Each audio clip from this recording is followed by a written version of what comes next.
राष्ट्रमाता जिजाऊ जयंती आणि नामांतर वर्धापन दिनाच्या निमित्तानं बहुजन समन्वय विचार संस्थेच्या वतीनं दिनांक 12, 13, 14 जानेवारी 2025 रोजी श्रावस्ती बुद्ध विहार परिसर न्यू सहारा नगर नेर इथं राष्ट्रीय धम्म परिषदेचं आयोजन करण्यात आलं। कार्यक्रमाच्या प्रबोधनपर सत्रामध्ये दिनांक 13 जानेवारी सोमवारी भारतीय राष्ट्रीय काँग्रेसचे प्रदेश प्रवक्ते प्राध्यापक प्रवीण देशमुख यांनी डॉक्टर बाबासाहेब आंबेडकर मेरा फॅशन नहीं पॅशन है या विषयावर उपस्थितांना प्रभावी मार्गदर्शन केलं। त्यांच्या भाषणामध्ये डॉक्टर बाबासाहेब आंबेडकर यांच्या सामाजिक आणि वैचारिक महत्त्वावर सखोल प्रकाश टाकण्यात आला। कार्यक्रमाच्या अध्यक्षस्थानी प्रसिद्ध लेखक आणि साहित्यिक दशरथ मढावी हे होते।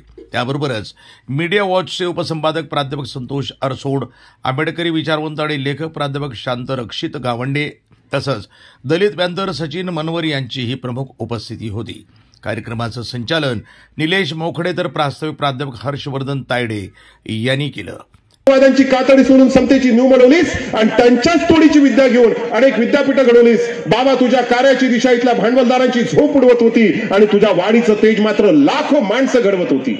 बाबा तुझ्या कार्याची दिशा इथल्या भांडवलदारांची झोप उडवत होती आणि तुझ्या वाणीचं तेज मात्र लाखो माणसं घडवत होती। बाबा तू सांगत होतास माणसांची दुःख आसवांच्या कथा। बाबा तू सांगत होतास माणसांची दुःख आसवांच्या कथा, महालांच्या मुखाबल्यात झोपड्यांच्या व्यथा। बाबा तुझं म्हणणं होतं शेतकऱ्यांचं, कष्टकऱ्यांचं, मजुरांचं, हमालांचं, गुलामांचं, शोषितांचं, पीडितांचं, उपेक्षितांचं, आबाल वृद्ध स्त्रियांचं। बाबा तुझं म्हणणं साऱ्या जगाने ऐकलं। बाबा तुझं म्हणणं साऱ्या जगाने ऐकलं, पण कोणीही तुला पोटाशी नाही धरलं।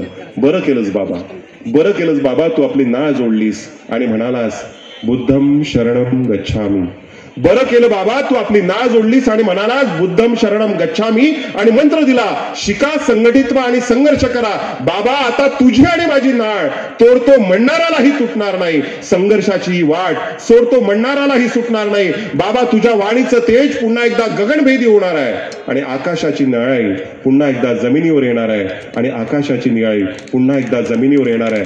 बांधवांनो, भगिनींनो, मी समारोप करताना एवढंच म्हणेन। प्रतिनिधी कलीम खान, यवतमाळ, NTV न्यूज मराठी।